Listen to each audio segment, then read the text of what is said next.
Yeehaw! That's kind of pretty before it gets started, ain't it? Oh, Froggy when he courtin', he did ride Crambo. Froggy when he courtin', he did ride Crambo. I'm working my way through a very special Fender Hot Rod Deluxe. This one's from 2002. It's the one that has the little chili pepper on the rear plate. And it has red Tolex covering. Very cool. I'll show some of that later. Or before, I might edit that in. But just working on some pots here. Let's see if I can even do this. I haven't done this in a while. On camera, where I'm working my way in between. Trying to see where this is becoming apparent. That. All right. Oh, and by the way, I'm losing it. Oh, it's falling. Oh, this damn mount. It's still falling. It's still falling, isn't it? All right, so before my camera falls over, it's going to happen. I'm just going to show you a little trick that I like to use. Cleaning out these old effects loop and foot switch jacks, more along the lines of the box style, the transparent ones anyway, because you could really get a good view into what's going on. Now I've gone over this already, but I'm going to just show you guys. They're nice and clean. You can see they have a nice shiny and reflective appearance, but prior they look like they were dipped in nicotine. So I'll kind of show you what I do. So I like to use CRC for this type of job. And I will spray it liberally until it starts to eject out of the rear. Then I will go in and out a few times. And usually the second or third time, it loses its gummy feel and becomes much more positive. There. And then the follow-up, I'm going a little faster than I normally would. I've already done this, and this is just instructive. And I will just take a little battery-powered blower. And I will speed dry this, ensuring that none of the chemical has pooled up. The beautiful thing, again, is that I can see right into it. And it's all right. Beautiful.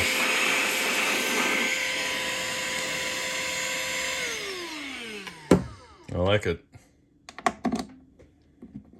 Nice. That's what I like to feel. And then, with respect to the pots, these can be addressed with the circuit board in situ. Let's see if I can get a better angle, because I know for sure this camera mount will not afford us that luxury. Or will it? Okay, I just need to lower it a bit. Can I do that without the thing coming apart?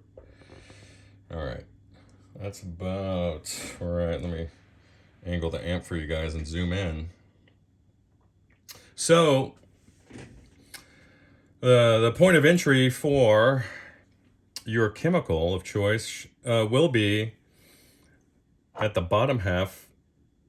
Basically, if you're orienting this as a clock, this will be your 12 o'clock.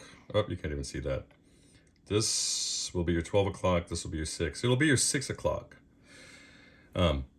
So huge shout out. Oh my gosh. To Aeroflex, my boy. I'll link them, because this has saved me. This is ingenious, and it has saved me so much trouble. This was longer, and I just cut it for my own needs, and I have a couple other ones of different angles, but for this one, it allows me to keep this crappy DeoxIT bottle vertical, which helps to prevent the spilling while I'm actually applying the chemical. Let me see if I can capture this. You see this rim here? Watch. The chemical, you can see it rolling there on the 9 o'clock side. The chemical will literally spray up into this cover and then come down. And as soon as you tip it, it all comes pouring out. So if I spray this for like a half of a second, it will waste enough chemical to treat 10 pots. It's not an exaggeration.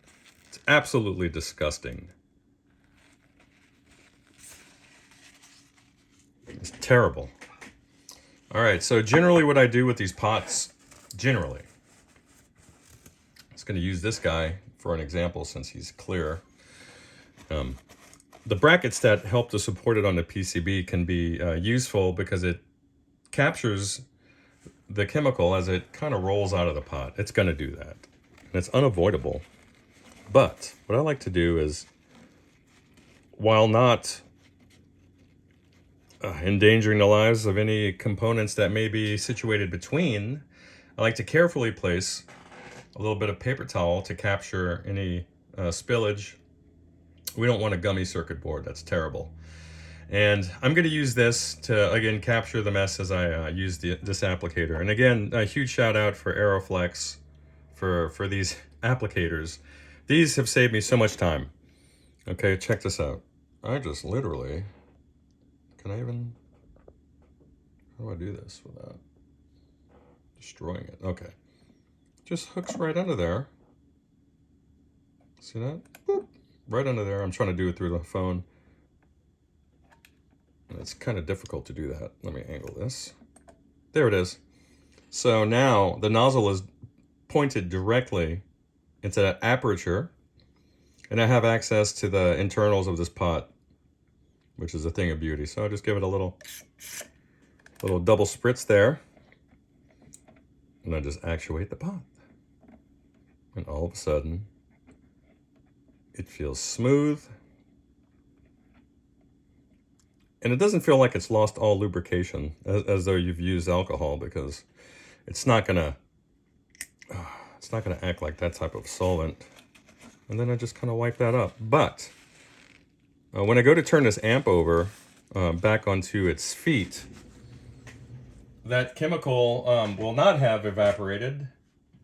And what will happen is it will run down the circuit board and create a mess. So, what I like to do is apply a little bit of heat to speed dry. And by the way, if you have gummy pots and your chemical of choice is not doing a trick, you could certainly use a little bit of heat to warm up the casing of the pot body. And that will, in many instances, reflow all of that gummed up lubricant and get you on your merry way. All right, so. And I'll just do this. And I'm able to see what's going on because I could see the chemical kind of being pushed around by the air. And it's evaporated. And that's all it really takes. So, oh yeah. So the customer, very cool cat, had the same complaints about this particular series of amps, and that's the touchy volume control. And he wanted me to put in, or install rather, a audio taper or a logarithmic pot, 250K I believe it is, offhand, and into the normal channel volume position.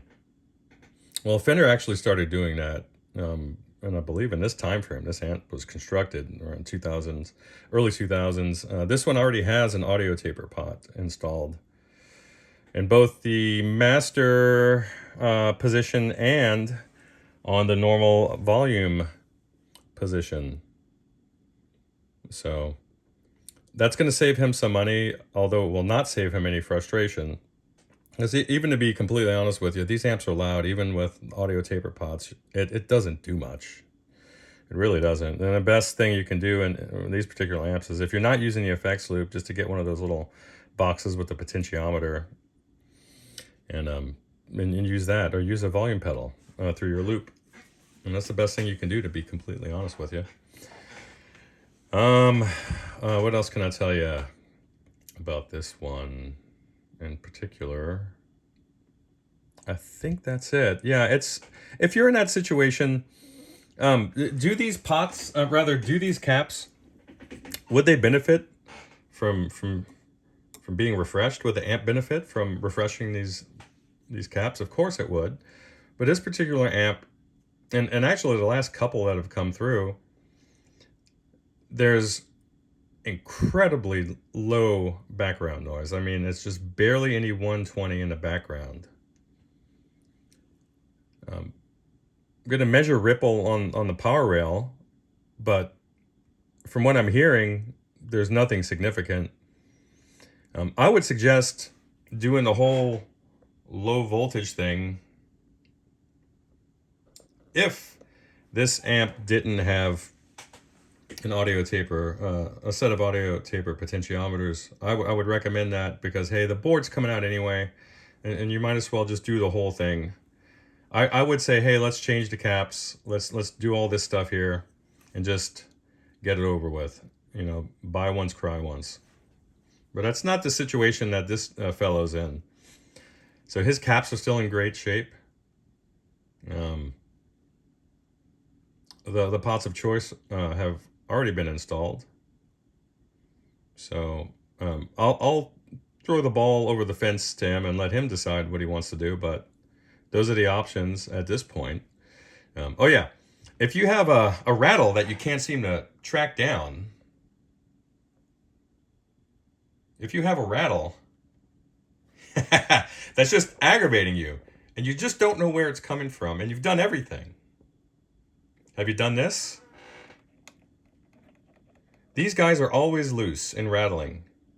So either tighten them up or cut them and put something nicer there. That's the best thing you can do. That's about it for now. You guys take care. Bye-bye.